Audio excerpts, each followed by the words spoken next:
போதையில்லா தமிழ்நாடு என்பது நம்முடைய இலக்கு. நிச்சயமாக மாண்புமிகு தமிழ்நாடு முதல்வர் ஸ்ரீ ஜோசப் விஜய் அவர்களினுடைய ஆட்சியில் இந்த போதை கலாச்சாரம் வேரோடும் வேரடி மண்ணோடும் பிடுங்கி எறியப்படும். இல்ல 717 டாஸ்மாக் மூட உத்தரவிட்டதனுடைய அடிப்படை காரணம் என்னன்னா, எஜுகேஷனல் இன்ஸ்டிடியூஷன்ஸோடைய பெரிமீட்டர்ல அது வர்றதுதான். தமிழ்நாடு முழுக்க எந்த பள்ளிக்கூடத்திலும் பிடி பீரியட் எந்த காரணம் கொண்டும் கட் செய்யக்கூடாதுன்னு சொல்றாங்க. கொடுக்க வேண்டிய பிரச்சனைகளுக்கு கொடுக்க வேண்டிய அழுத்தங்களை கொடுத்திருந்தால் மக்கள் மறுபடியும் அவர்களுக்கு ஆட்சியை கொடுத்திருப்பாங்க. 2 எலெக்ஷன் அடுத்து தோத்துட்டாங்க.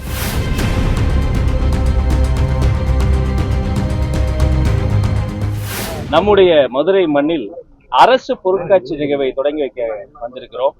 அதே சமயம் இன்று மாலை தொடங்கப்படுகிற இந்த அரசு பொருட்காட்சியில பல்வேறு வகையான ஸ்டால்கள் உங்களுக்காக காத்திருக்கு. மாணவர்களுக்கு சலுகை விலையில டிக்கெட்டுகள் வழங்குறாங்க. எனவே திருவிழாக்கு பேர் போன இந்த மதுரை மண்ணில் இந்த அரசு பொருட்காட்சியும் ஒரு மாபெரும் வெற்றி திருவிழாவாக அமைய வேண்டும். அதற்கான ஆயத்த பணிகளை பார்வையிட்டு அதை லான்ச் பண்றதுக்காக வந்திருக்கிறோம். அதே சமயத்தில் இங்க இருக்கக்கூடிய பள்ளிக்கூடங்கள், அருங்காட்சியகங்கள், கலை பண்பாட்டு விஷயங்களை எல்லாம் தொடர்ந்து இங்க நேரில் பார்வையிடக்கூடிய வாய்ப்பு கிடைத்தது. அனைத்தும் சிறப்பாக நடைபெற்றுக் கொண்டிருக்கிறது. அந்த ரெனோவேஷன் அந்த பணிகளும் முடக்கிவிடப்பட்டுள்ளது. வெகு விரைவில் ரெனோவேட் செய்யப்பட்டு அனைத்தும் புதுப்பொலியோடு வரும் என்பதையும் மகிழ்ச்சியோடு தெரிவித்துக் கொள்கிறேன். கேள்வி இருந்தா கேள்வி. இப்ப இந்த பள்ளி வளாகத்துல கோயிலை தடை செய்யப்பட்டுள்ளது. ஆமா, இருந்தாலும் அந்த கூலிக்குள்ள பொருட்கள் பயன்பாடு அதிகமா இருக்கு. நம்ம தமிழ்நாடு தடை பண்ணிட்டாங்க. தடை பண்ணியிருந்தாலும் அந்த பயன்பாடு இருக்கு. இது குறித்து இந்த அரசு பள்ளி மாணவர்கள்ட்ட ஒரு விழிப்புணர்வு ஏற்படுத்தினா நல்லா இருக்குன்னு எதிர்பார்க்கறாங்க. எல்லா குற்றங்களும் பெரிய குற்றங்க.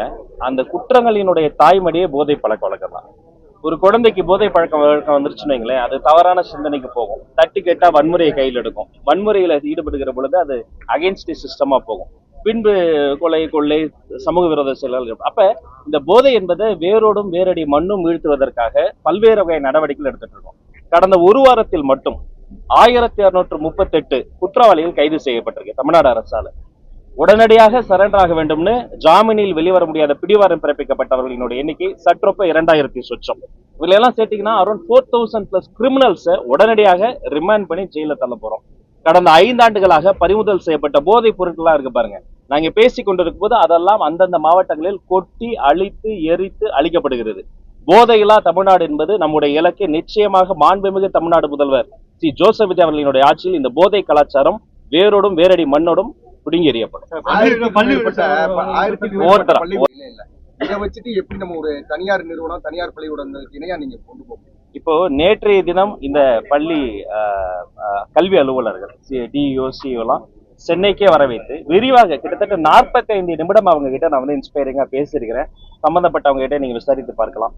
எப்படி மாணவனை அணுகணும், அவங்க இம்பார்ட்டன்ஸ் கொடுக்க வேண்டியது என்ன, மனநலன், இன்ஃப்ராஸ்ட்ரக்சர், உணவு தரம், மாடல் ஸ்கூல்ஸ், வெற்றி பள்ளிகள், பழைய மாணவர்களையே தூதுவர்களாக பயன்படுத்துவது, பிரைவேட் பார்ட்டிசிபேஷன் இருந்தால் அதை டிரான்ஸ்பரண்டா வெப்சைட்ல எவ்வளவு கான்ட்ரிபியூட் பண்றாங்கன்னு போடுவது, உள்ள கிரீவன்சஸ் மாணவர்களுக்கு மட்டும் கிடையாது, ஆசிரியர்களுக்கும் அழுத்தம் இருக்கும். அதையெல்லாம் காது கொடுத்து எப்படி கேட்கணும், அவங்கள நீங்க ஃபெசிலிட்டேட் பண்ணணும். ஒரு ரைடு மாதிரி போகாம ஃபெசிலிட்டேட் பண்ணணும். பதிலுக்கு நான் என்ன பண்ணுவேன்னா, முறைப்படி டிஆர்பியில பேசி அந்த காலி பணியிடங்களை எத்தனை வேகமாக நிரப்ப முடியுமோ நிரப்புவோம்.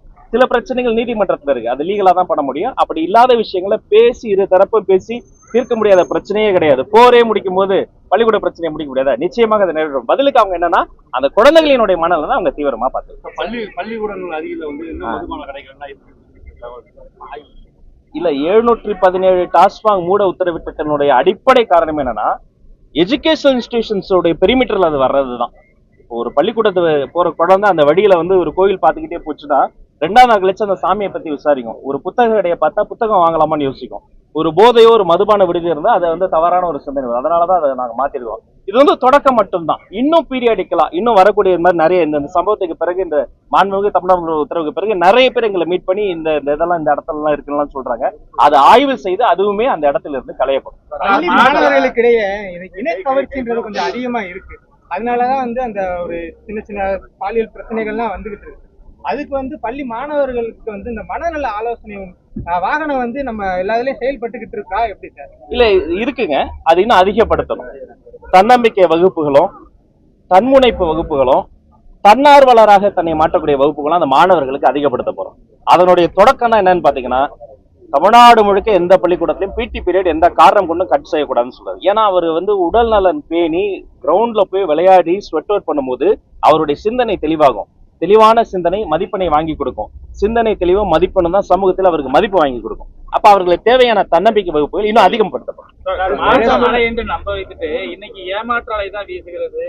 சிஎம் வந்து பிரதமர்கிட்ட பேசும்போது மேகதாது பத்தியோ இண்டஸ்ட்ரியல் காரிடர் பத்தியோ எதுவுமே பேசாம வாய் திறக்காம இருக்கிறாரு அப்படின்னு சொல்லி முன்னாள் அமைச்சர் ஆர்.பி. உதயகுமார் கேள்வி கேட்டிருக்கிறார். அதாவதுங்க, இப்ப நடக்கக்கூடிய இந்த பிரச்சனையை பொறுத்த வரைக்கும் சூப்பர் எல்னினோவால மழை பொழிவு என்பது கம்ப்ளீட்டா பாதிக்கப்பட்டிருக்கு. எந்த அளவுக்கு பாதிக்கப்பட்டிருக்குன்னா, என் நினைவு சரியா சற்றப்போ ஒரு 70 அடி கூட இல்ல நீர்நிலை. அப்ப இது 2 மாநில மக்களும் இதை உணர்ந்திருக்கிறார்கள். இது காலநிலை மாற்றம், அதற்குன்னு தனியாக பட்ஜெட்ல நம்ம பேசிட்டு இருக்கிறோம். அப்ப இது வந்து அறிவியல், அரசியல் தெரியற மாதிரி அறிவியலும் அண்ணனுக்கு தெரியணும்னு நான் கேட்டுக்கிறேன். அதனால அரசியல் வேறு, அறிவியல் வேறு. இந்த மாதிரி பிரச்சனைகளை அறிவியலையும் நம்ம பார்க்கணும். அப்புறம் அவங்க ஆட்சியில இருந்த போது கொடுக்க வேண்டிய பிரச்சனைகளுக்கு கொடுக்க வேண்டிய அழுத்தங்களை கொடுத்திருந்தால் மக்கள் மறுபடியும் அவர்களுக்கு ஆட்சியை கொடுத்திருப்பாங்க. 2 எலெக்ஷன் அடுத்தடுத்து தோத்துட்டாங்க. அதனால அவர்கள் கொஞ்சம் சுய பரிசோதனை செய்து கொள்ள வேண்டும் நான் கேட்டுக்கிறேன்.